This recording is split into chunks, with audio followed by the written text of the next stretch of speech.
నువ్వు ప్రయత్నం చేయి. ఊరికే లేనిపోనివన్నీ పవన్ కళ్యాణ్ ముందర పెట్టుకుని జనసేన పార్టీని ముందర పెట్టుకుని ఎందుకు నాటకాలు ఆడతావు? ఎందుకు మాట్లాడతాడు రఘునాథ్ రెడ్డి సార్ పవన్ కళ్యాణ్ గారి గురించి?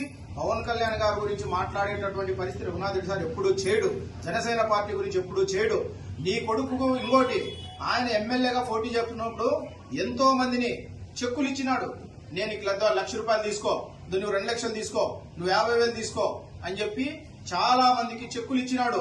ఆ చెక్కులని ఖాళీగా ఉన్నాయి. ఇప్పుడు కూడా ఒక 20 చెక్కులు అంటే దొరుకుతాయి అమలగూరు మండలంలో నీ కొడుకులు ఇచ్చినటువంటి చెక్కులు.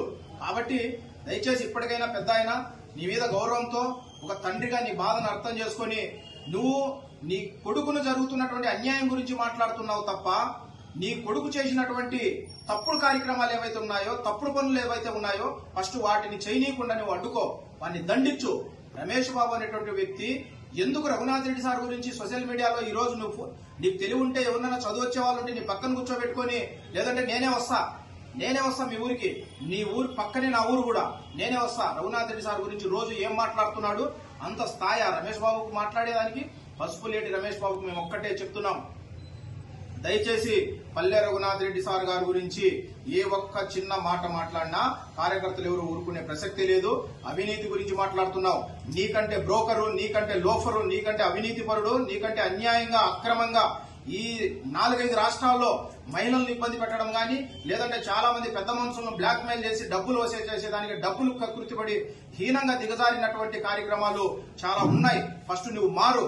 నువ్వు కాదు నీతికి నిజాయితీకి మారు పేరైనటువంటి పల్లె రఘునాథ్ రెడ్డి గురించి మాట్లాడే అర్హత గానీ నీకు లేదు. దయచేసి ఇప్పటికైనా చెప్తున్నాము, నువ్వు రఘునాథ్ రెడ్డి సార్ గురించి మాట్లాడే కార్యక్రమం పాపాలు చాలా ఉన్నాయి. ఆ పాపాల్లో చాలా మంది రాష్ట్రాలకు సంబంధించిన పోలీసులు నిన్ను అరెస్ట్ చేస్తున్నారు, లోపలేస్తున్నారు. దాన్ని రఘునాథ్ రెడ్డి మీద రుద్దడము కరెక్ట్ కాదని చెప్పి ఫస్ట్ పసుపులేటి రమేష్ బాబును మీ నాయన అడ్డం పెట్టుకోవద్దు. నీకు సిగ్గు శరం అనేది ఏమన్నా ఉంటే నీ తల్లిదండ్రులను ఎందుకు తీసుకొస్తావు రా లోపల నా కొడక దీంట్లో సీన్లేకి? నీ తల్లిదండ్రులు ఎందుకు అనవసరంగా క్షోభ పెడతావు? పుత్ర శోకాన్ని ఎందుకు కలిగిస్తావు? నీకేమాత్రం సిగ్గు శరం అనేది ఉంటే ఫస్ట్ అది నిలిపేయి. పల్లె రఘునాథ్ రెడ్డి గురించి మాట్లాడేది నిలిపేసి నువ్వు ఫస్ట్ నీతిగా నిజాయితీగా ఉండడానికి ప్రయత్నం చేయి. జనసేన కార్యకర్త అయితే, జనసేన నాయకులు అయితే కూటమి ధర్మాన్ని పాటించు. కూటమిలో భాగం జనసేన పార్టీ. మరి జనసేన పార్టీని అడ్డం పెట్టుకుని, పవన్ కళ్యాణ్ గారిని అడ్డం పెట్టుకుని, ఈ రాష్ట్రానికి ఉప ముఖ్యమంత్రి ఆయన, అటువంటి మహోన్నత వ్యక్తులను అడ్డం పెట్టుకుని పబ్బం గడుపుకునేదానికి సిగ్గు శరం లేదా నీకు? దయచేసి ఇప్పటికైనా మానుకో.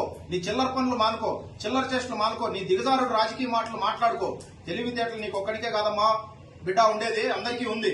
కాబట్టి ఇప్పటికైనా నీకున్నటువంటి ఆలోచన విధానాన్ని మార్చుకొని నువ్వు నీ పని నువ్వు చేసుకోవాలని చెప్పి తెలియజేస్తూ పసుపులేటి వెంకటరమణ అయినటువంటి పెద్ద ఆయనకు మేము ఒక్కటే విన్నవిస్తున్నాం, నీ కొడుకు చేసినటువంటి తప్పుడు పనులకు, తప్పుడు ఆలోచనలకు మొత్తం ఈ 3-4 రాష్ట్రాలకు సంబంధించినటువంటి పోలీసులు ఈ రోజు అనేక కేసులు కట్టి లోపలేస్తున్నారు. ఇందులో రఘునాథ్ రెడ్డి సార్కి ఏమాత్రం సంబంధం లేదని చెప్పి తెలియజేస్తూ ఇప్పటికైనా నీ కొడుకును సక్రమమైనటువంటి మార్గంలో నడిపే విధంగా నువ్వు ప్రయత్నం చేస్తావని చెప్పి తెలియజేస్తున్నాను.